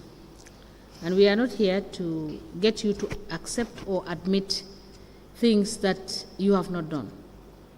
All right? Thank you. All right. Please answer the question. The answer is overhead costs. To reduce overhead costs is always a challenge. Overhead costs. And the overhead entailed. costs comprise of salaries and other administrative expenses. Example. Well, fueling, apart from salaries, allowances, fuel, administrative materials, and so forth and so forth. Yes, continue. Council. You think it's normal to spend more than $1 million on fuel? Yes, it depends on the circumstances. The circumstances. Yes. Okay. Yes, please. Now, you will provide us with the financial statement for 2018 and 19, and then we can go through your income and expenditure. Yes, I think I had already noted it yesterday. Yes. Yes. Okay. So that we will leave that part for now. Yes. Probably when you come back, you can explain more regarding your income and expenditure, and you may convince the commissioners as to why it was difficult to reach the 60%. Is that not the case? Yes, are you more convenient with that? I think I have already explained that. It cannot be anything more than that. I am now asking you. I'm not now questioning. I'm asking that you provide the statement for 2018 and 19. Okay. Okay. And you will run us through your expenditure. Okay. No for 2018. Okay. And 2019, and the income for 2018 and 19. Okay. And you will now tell us why it was difficult to achieve 60%. You understand that? Yeah. All right. And so we will leave that issue for now until you come back. So we go on to other issues. For your performance review, the audit will always also take two folds, the financial and the performance review as well. What you have done for Brikama Area Council, the state of affairs with respect to the life and livelihoods of the people of the Brikama Area Council. Correct? Correct. We had the issue of the market. The Lamin market, we found no operational toilet at the market. Let's just stop with that. With all the money you make and all the money that is taken from the people. That's correct. That the vendors rely on close neighbor for toilet facilities. That the market committee members indicated that several requests were made to the council through the council representatives for the restoration of the facility without any success. Was that communicated to you? Well, yes. I think I can recall that situation. Sorry. Kindly increase your voice. Yes, I think I can recall that situation. Unfortunate situation at Lamin Market. Okay. Yes. What is the use of these committees that you have? Well, the committees were not that much functional. Functional. Why? This is at the level of the councillors. They form. No, are you not part of these committees? Are you not a de facto member of every committee? Ad hoc. Sorry, how to call it again? ex officio member. Ex officio. I'm Yes, sorry, yes. not de facto. Ex officio. The mistake is mine. Yes. Yes, I'm just being too legalistic. De facto and de jure is different. Yes, you're a member. Yes, I am an ex officio Ex officio member of every committee. committee. Yes. So and what's your role? My role is to be there to observe and to advise. Observe and advise. Yes. So you are a full-time member of these committees. Yes. Now, but they are not effective. They were not effective. And They were why not. do you think was the main problem that these committees were not effective? What do you think? Sorry. Well, I know for certain that commitment was lacking From? from the members. So, is it the case that the councillors were not representing their people very well? Yes, to some extent. You think that after the celebrations of the victory that they have in relation to contesting the elections, they are now more or less satisfied with that. They don't really represent their people very well in the area council when they come over. Yes, at the level of the area council. Yes. At the level of the area council, I take it that they were not very active. They Yes, were not because as active as they were supposed to be. Yes, because if you don't have effective committees, it Yes. only means that they are just very much concerned about the bread and butter that they receive. That is why they go and request for the votes or solicit or seek for votes from the people. But then, was there any time that the area council ceased or stopped receiving revenue from people? Stop receiving revenue from people. Yes, any period, like even a month or a week, that the area council did not collect revenue from the people, even a day. I can't recall. Yes. I don't think so. And this goes to all the area councils. There is no single day that revenue will not come to the Yes. coffers. Of course. But do you know why I asked that? No. You should. Because if there cannot be an error in revenue collection, you know there's this old saying that some things are constant, like rain and tax, that people pay tax every single day. But you and I live in the neighborhood, and I'm sure you have had people complaining that they always come here and collect revenue, but even swing politics at the guy in jail say, right? Correct? You think it's fair? It's That not fair. while if all those people who are complaining are paying their taxes as usual or as normal, because it's in two folds. I agree with the one. Go ahead. No, I want you to finish that statement. Yes, if all those people are paying their taxes, then what? I agree with what you have just said. No. First, finish the question. This statement. If all those people are paying their taxes, then It's not fair. you will never have everyone pay their taxes. That's not what I'm saying. I want to respond to what you have said. Yes. I agree with you. Yeah. But the idea is it is really unimaginable even for the area council not to even have a toilet when millions are collected from the people. There is a week's or a day's collection or a week's collection to fix these toilets. Is that not the case? Well, it could be. No, it's not. It could be. You said you agree or you disagree. No, you said a day's collection. I don't Or know. a week's collection. Well, I don't know. Or a month's collection. All that I know is the council should have provided a toilet for them. And the means were there to fix a toilet? Yes, that I cannot dispute. Exactly. That's the issue. Same thing with Busumbala as well. Okay. There's a newly constructed toilet facility at the market. The two compartments were found to be locked. There was no working standpipe in operation at the market. The market vendors resort to fetching consumable water from inside the toilet. The vendors also complained of poor structure of the market soakaway, which constantly kept overflowing, expelling foul water into the market. Busy taking money from people, but can't fix their problems. Correct? Is that a correct statement? Yeah, that's correct. Yeah. And you have the page 33, the issue of dump site as well. At Tabanana dump site, there was still evidence of indiscriminate dumping as well as encroachment all over the space. You have also, these problems are just too much. You can't even have an ICT policy on page 34. Do you see that? Yeah, I do. There was no training program for your people. Page 36. That's correct.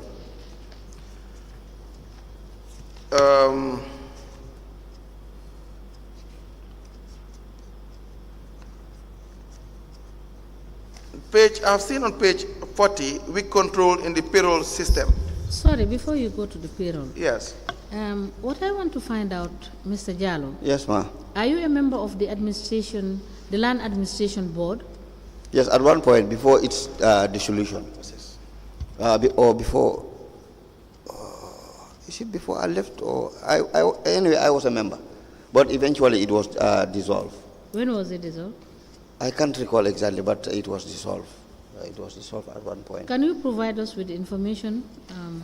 Yes, the Land Administration Board.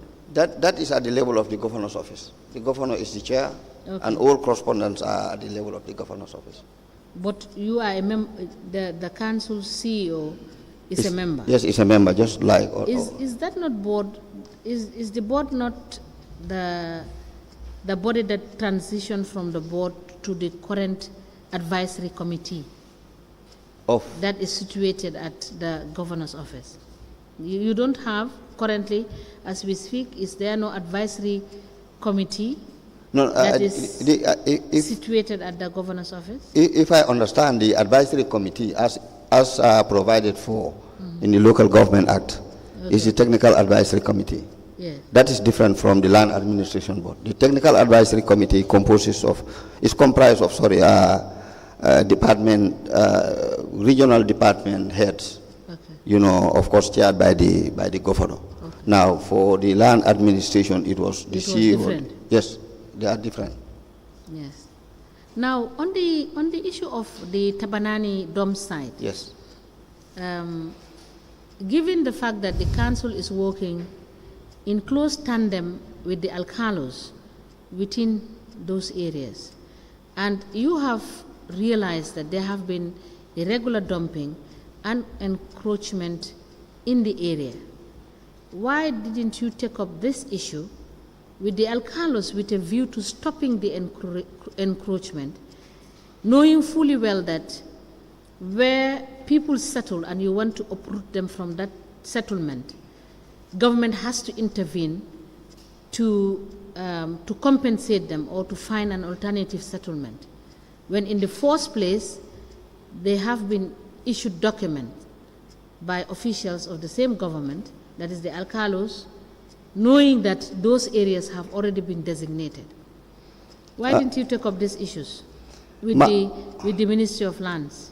With regard to the Tabana Dome site, I think there are a lot of issues. What are the issues? Tell us what are the issues. Yes, I'm coming, please. I'm coming. My understanding is that when I came in there, that dump site was not officially, recognized as, an official dumping site. Yes. People were just going there to dump discriminately. Yes. Both, of course, including the council and private cleansing service providers. Now, at one point, we took steps. I can remember I went there with the Select Committee of the National Assembly. I can't remember exactly, but I went there with them, just to, for them to have a first-hand information with regards to what's happening in Tambana. Because as you have just alluded to, the issue of encouragement was definitely a concern. And up to, as we speak, still my understanding is that nothing has been done. And you think the council ought to sit and cross its hands and not do anything about that, even if it means taking those alcalos to court to stop issuing land ownership titles to places that have been designated for utility for everybody? Yes, of course. I think the council has a responsibility. But again, in addition, I could recall at one point, as a result of that, we were trying to avoid, being so involved to an extent where we applied for. So involved because of what reason? Because managing the dump site itself is a problem. And now it's worse. But it is your responsibility, because these are your primary core responsibilities. Yes, that's what to provide for suitable areas where this dump can be dumped. One. Two, to make sure that the environment is protected. Yes. It's your responsibility. Yes, yes. One of the core responsibilities that you have as a council. Yes. Then. We were collaborating with the National Environment Agency in that regard. And as I was just trying to explain, yes. At some point we went further to apply for a landfill. Yes. And we were given one. Yes. Between Jambanjeli and Sanyang. Immediately after Jambanjeli on your left, you would have a quarry. That area, the measurements are there. That was given to the council.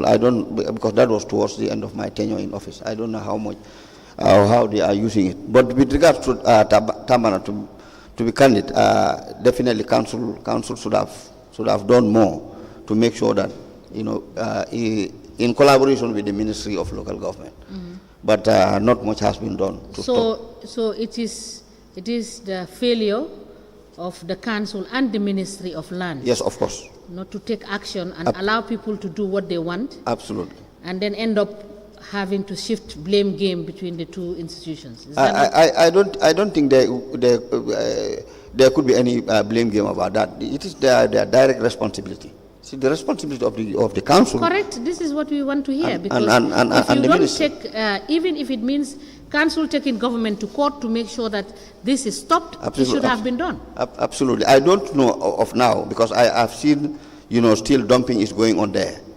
Garbages are coming from the greater Banjul area, and going to Tambana. So I don't know. The council in Coast is aware of the cadastral map that the Ministry of Lands have, which have designated each area or jurisdiction as to what is supposed to be provided for, particularly on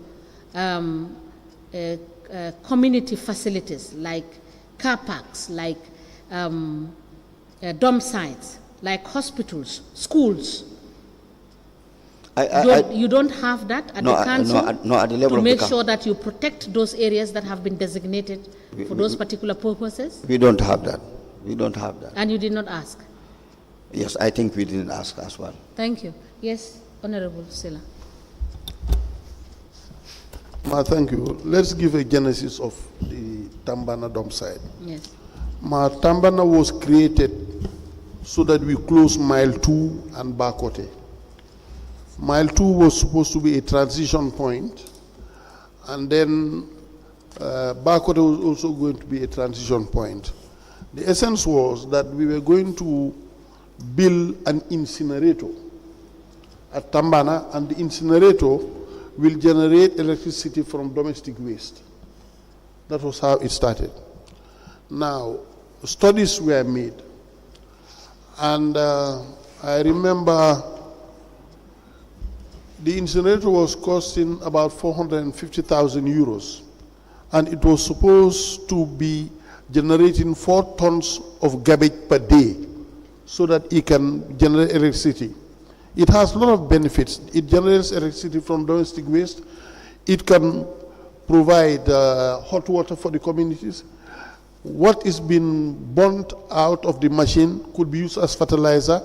And also, we could also install some pipes to extract gas from the garbage. Because everything you are seeing burning out there is gas. So there was the essence, there were all these benefits. But again, funding became a problem.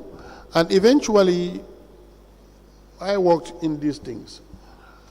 I remember some 6 years ago, we had a discussion with they are called Bulunda, these elderly people of Brikama, and they were raising the alarm that Tambana should not be designated as a dump site because the land belongs to them. Mm-hmm. And so there was a lot of stiff resistance when the project didn't just start and take off. Mm-hmm. So it was a dump site, and then it was not planned. So it was supposed to, when you go on site, it has to have waste, the separation of waste, where you have clinical waste, domestic waste, commercial waste, etc., etc. Commissioner Fall knows about this project. But unfortunately, there was no funding for the project. People started dumping, and it was difficult to manage because the tools and strategies and the planning was not there. So this has led to the failure of Tambana, and it is going to be very, very difficult to reactivate it without having adequate funding. Thank you. Yes, Mr. Jallow. Yes, ma'am. Looking at the sort of revenue Brikama Area Council generates, the car park fees you have, the royalties that are paid to council as we speak, you think it would not have been prudent to enter into partnerships that you could be funding this kind of project continually through the revenues you collect? Absolutely. Is that not possible? Absolutely. Very well. Very well. Very well. Because the insight into the budget of Brikama is up to around $700 to $800 million is revenue generatable, if not far more than that. Absolutely. From Brikama. Is that not correct? Correct. From $700 to $8 million per annum. That's correct. That's correct. Is that not a fairly conservative figure of revenue generatable in the Brikama Area Council area? Yeah, I think so. You think so? Very well. Very well. You believe or you think? No, I believe. You that, agree? I believe Brikama Area Council has not. So funding should not have been a problem if yes. the funds are judiciously collected and spent. And spent, absolutely, very well. Thank you. I agree. Council, you may proceed. Now, Mr. Jallow. Yes, Yes, Council. You want to say something, sir? Who? No. On your statement of the 19th of April 2024. Yes, 19. Second page. You spoke about the issue of Wandefa Drame. Wandefa Drame. Yes. Yes. Yes. He said on the issue of interest payment to Wandefa Drame, I know that Mr. Wandefa Drame is a staff of community development. He conducted a training to the ward development committees. Yes. Village development committees and market committees on public awareness on waste management for a clean environment. Yes. I know that 2 vouchers were raised for the interest. The first is $113,185. The second is $131,695 respectively. What can you tell us about this training and why were monies paid to him? As I stated in my statement, Wandefa is then the senior community development for West Coast. Yes. We were working hand in glove with them. Yes. And as usual, in the context of our aim decentralization, yes, we have that relationship and partnership. Yes. That is at the level of both the ministry, who is our father, our parent father. Did you have a partnership agreement? No. Then why are you referring to it? No, because partnership? because we see the Department of Community Development as our technical arm.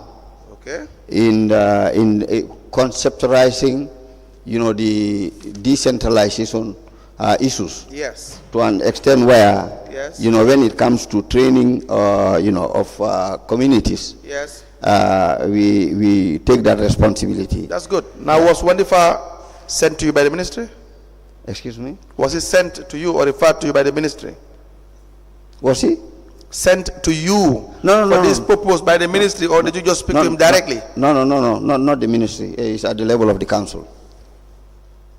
I don't know whether we are on the same page. You engage his services? Yes. Was it done through the ministry, or was it done privately? No, it was, I think it was between the two institutions. It was not a private thing. We have to be sure. Okay. In fact, for this particular, if it was done between the two institutions, then you must have documentations to suggest you wrote to the ministry requesting for particular assistance, and they write back to you and tell you what they can do for you, and then everything has to be documented. Can you please allow me to find out more about this payment? Because Okay. All that I can remember is that he was paid, in 2 installments. But I need to make clarification on this, please. Do that when you come back. Yeah. We need to know that, because apparently I don't see why a government employee will be paid almost $300,000 if he is just performing his. And you in fact raised the impress in his name. Pardon? The impress was raised in his name. You call it an impress. Yes. Was that the normal procedure? Well, please allow me to come back. No, but these things we can discuss it. Well, No, you will come back, but the idea that you got raise an impress in one of his name, when if a drama and he's not an employee of council, that we can discuss, because that we have the financial manual and it talks about impressed. Why raise it in his name? maybe we put it in his name wrongly. It should have been, if at normal circumstances, it should have been in the name of his institution. Who were the beneficiaries? Who are they? The beneficiaries of these monies?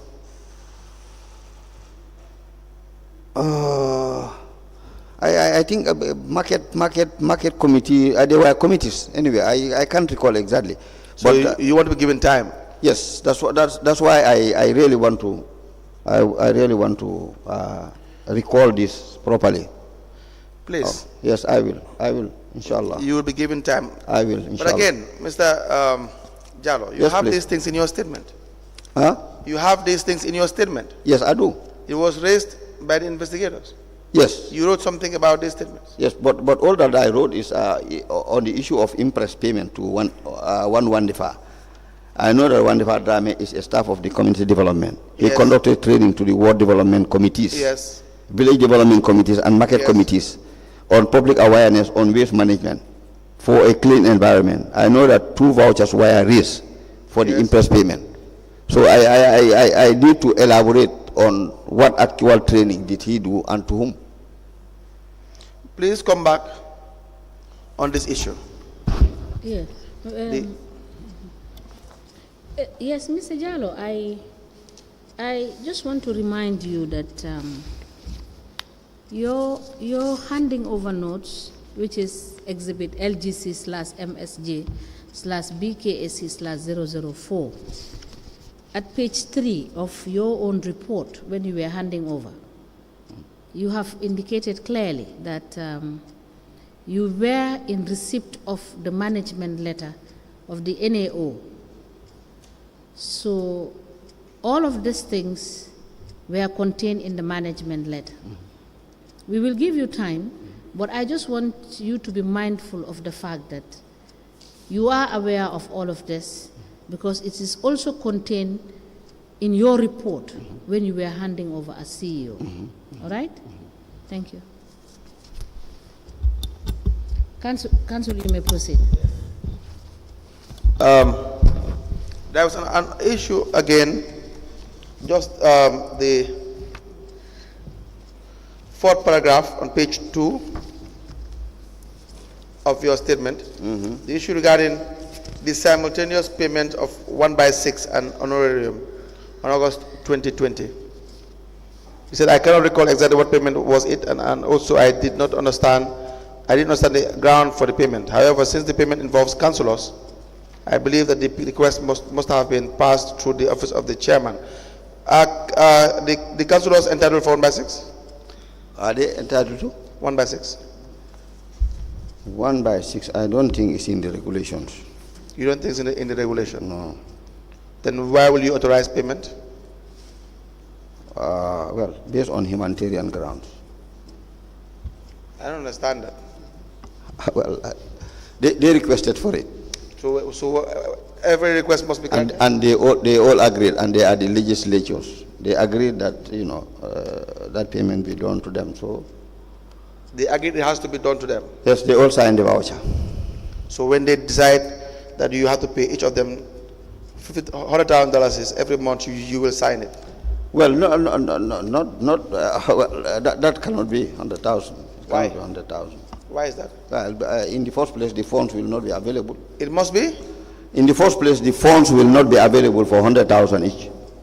So my point is not that. My point is, regardless of the legality of the request, you will still grant it. You will still just sign checks. Well, they requested for it, and they all signed, and we had no choice but to pay them. Your what?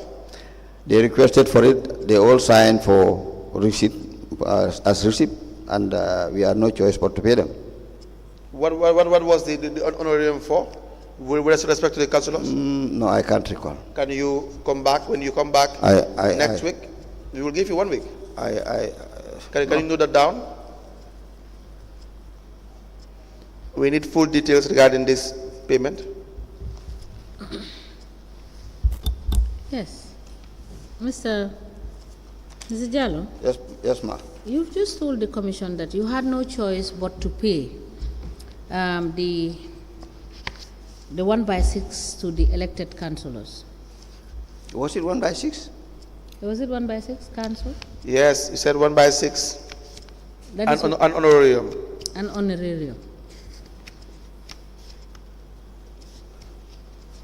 Okay. You said you had no choice but to pay. What do you mean when you said you had no choice but to pay? Well, if they are the council. They are the council. Yes, all of them together. They are elected by the people. Yes, they are elected by the people, and they form the council. And you are afraid that... No, not a matter of afraid. No, let me finish, Mr. Jallow. Because I want to understand why you said you had no choice. And I said, because they are elected council. And my question is, these people were elected because they were trusted to come and execute a mandate at the council. Correct. To provide for the needs of the people that they requested that they will serve them at the level of the council. Correct. And the council had rules and regulations and is guided by laws. Correct. So do you think it was appropriate for you to have sidestepped the law to grant them their request? Not to comply with the law, but rather to concede to a demand that is not lawful? You think that was correct? The chief executive officer is answerable to the council, and I just take it that, since they are the council and they needed this through the chairman, well, that's why I said I had no choice. No, but now I am asking you, now knowing maybe you knew the law but you forgot, or there is another reason as to why you said you do not have a choice but to pay. But do you think it was correct to have paid the 1/6 and honorarium to councillors that are not entitled to be paid? Going by the rules, well, I don't think that was correct. You don't think that was correct? That was correct, no. Then why did you make the payment? I did it, well, as a result of circumstances. Circumstances in the sense that, we just did it to assist them as well for financially. But council is not supposed to be Father Christmas. Is that not correct? That's correct. Because these are monies that you collect from taxpayers, yes. Right? Yes. And they must, even if they have requested, you would have referred them to the law that your hands are tied. Yes.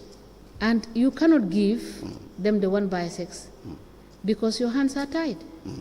By Was law. that not the correct By law. explanation and justification for not paying them Yes, of than course. the one you have given? Yes, yes, ma.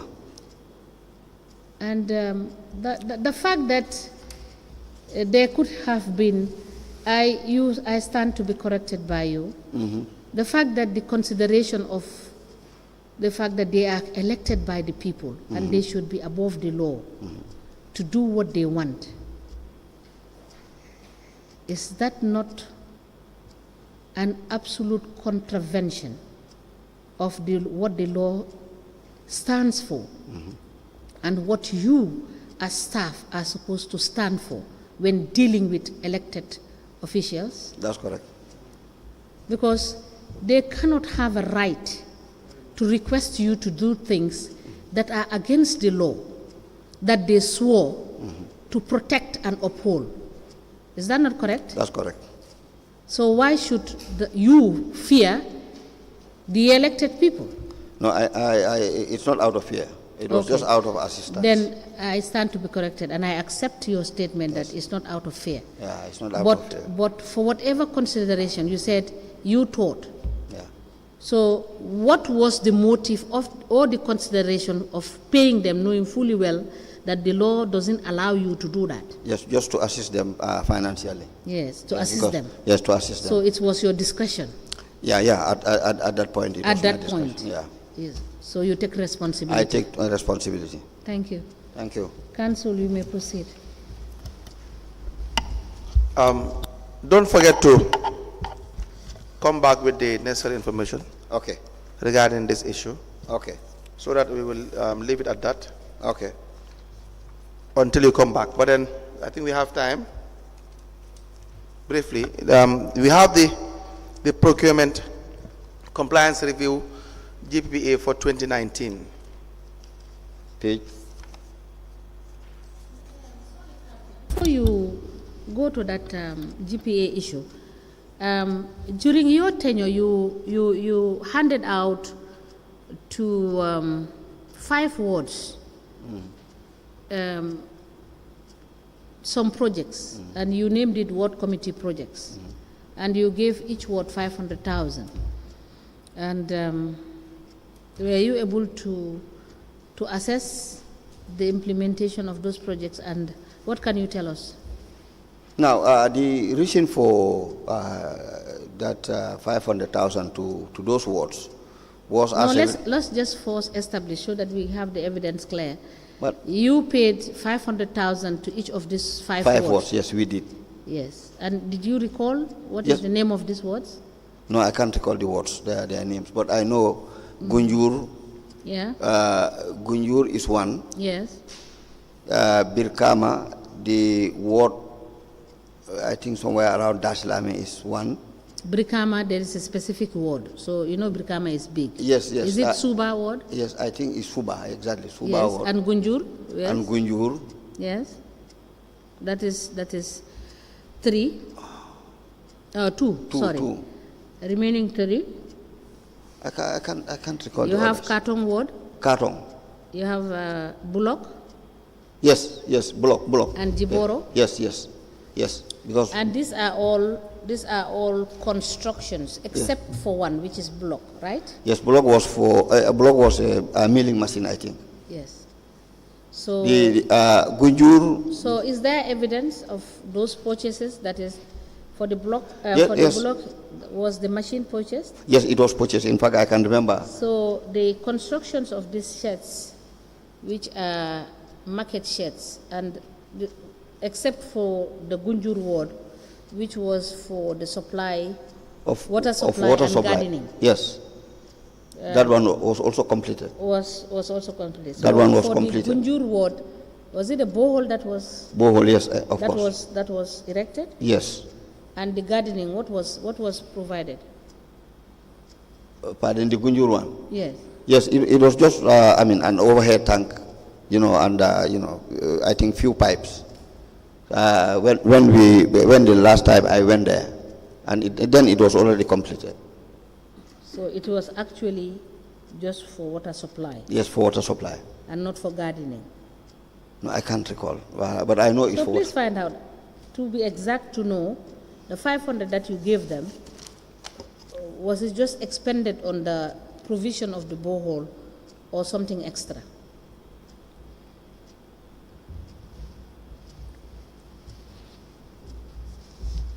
And for the market sets that were provided for in Brikama Suba Ward and Katong and Jiboro, what is it? Was it?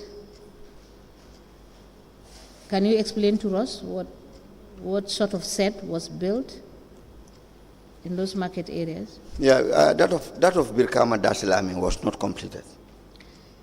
And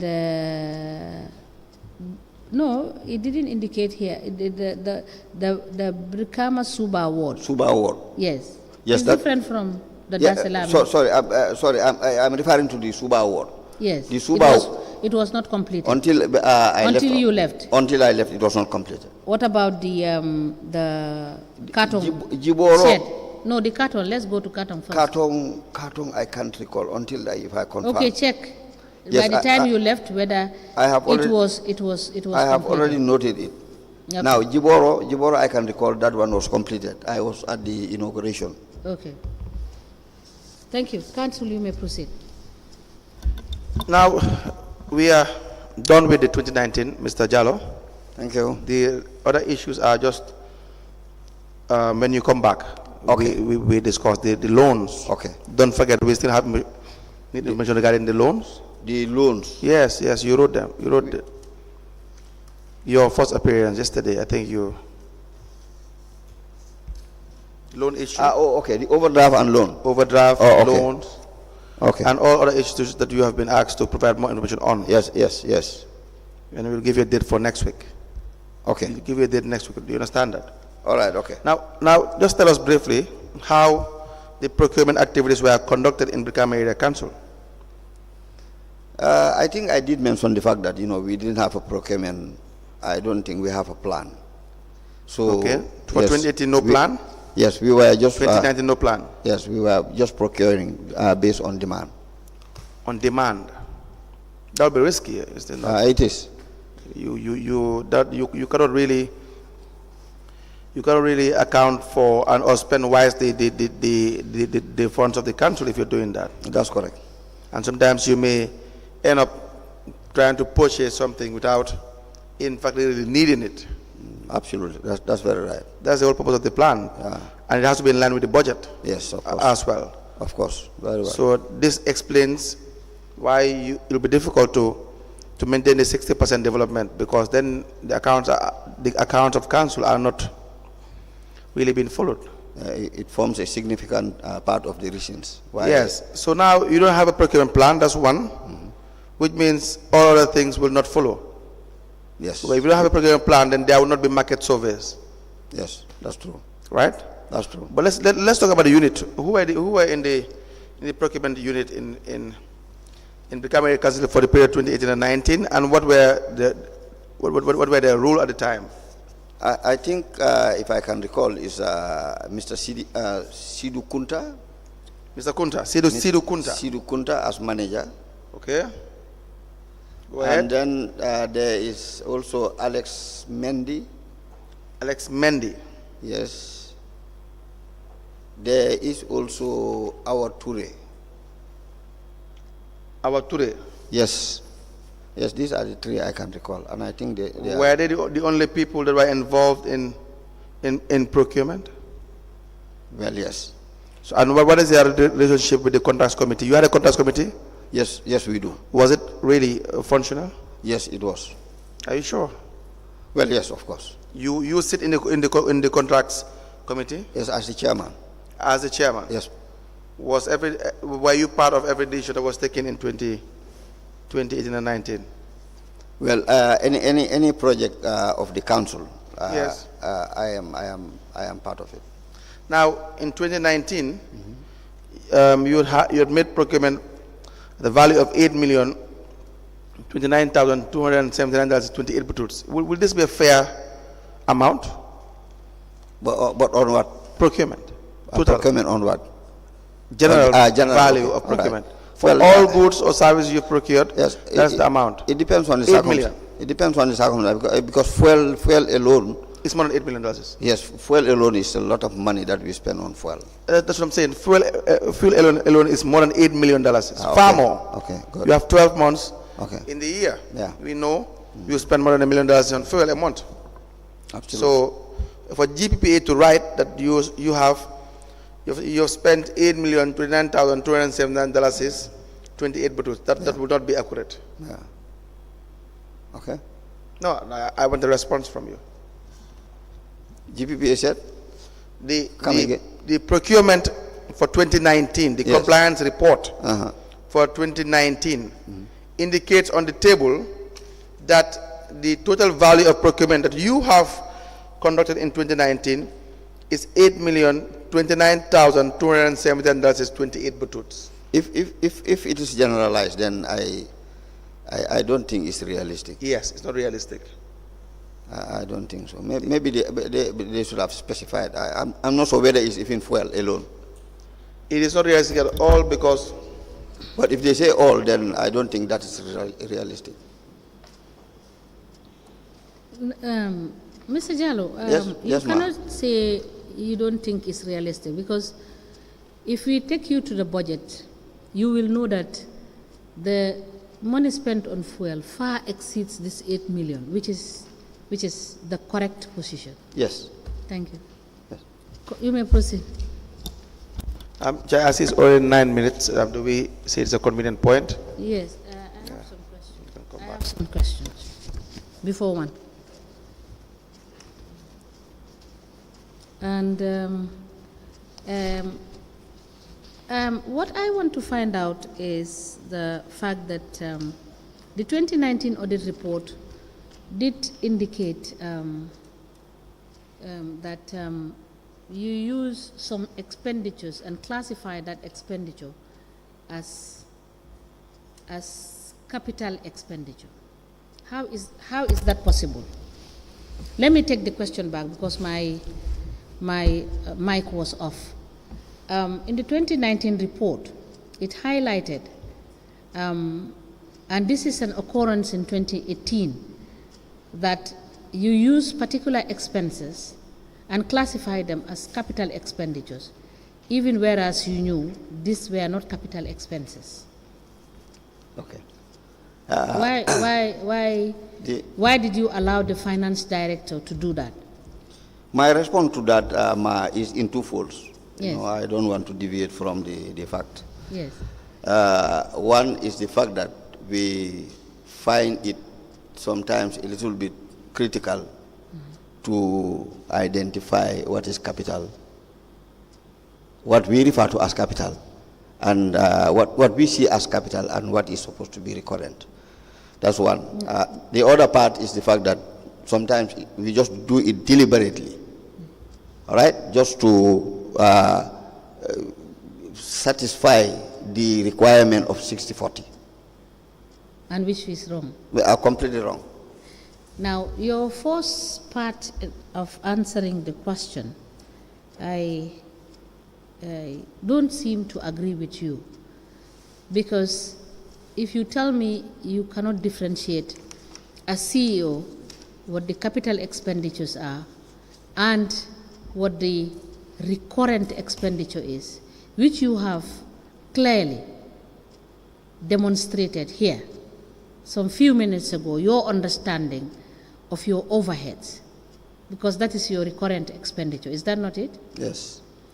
So you have demonstrated your in-depth understanding of the fact that the reason why you could not meet the 60/40 is because your recurrent expenditure is higher than your capital expenditure.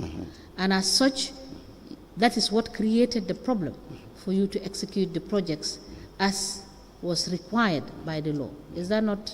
That's correct. That's correct. So now, for you now to tell us that you don't understand, you have a challenge of understanding your capital expenditure and your recurrent expenditure is not correct. No, I don't think it's a matter of not understanding, but it's a matter of argument. you know, No, yeah. Mr. Jallow, no, it cannot be a matter of argument. Your understanding of what your recurrent expenditure is and your understanding of what your capital expenditure is very clear. Or you do not, it was not clear to you?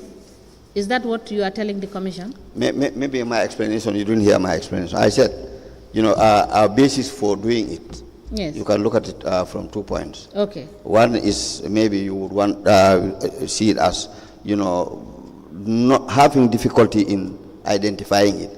But the fact of the matter is that we just do it to make sure that we fulfill the 60-40%. And I think that is now you are getting it because maybe you didn't hear me, ma. Yes, no, it's you that is not clear, Mr. Jallow. All right, okay. Because if you don't put your evidence very clearly, it's what we take from you that we will say is the gospel truth because that is your evidence.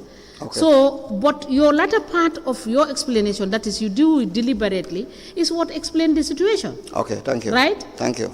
You knew that if you don't do that to doctor the documents, you will not meet the requirement of the law. That's correct. And so you had to do that to meet the requirements of the law. That's correct. Thank you. So I think it's a convenient point to stop.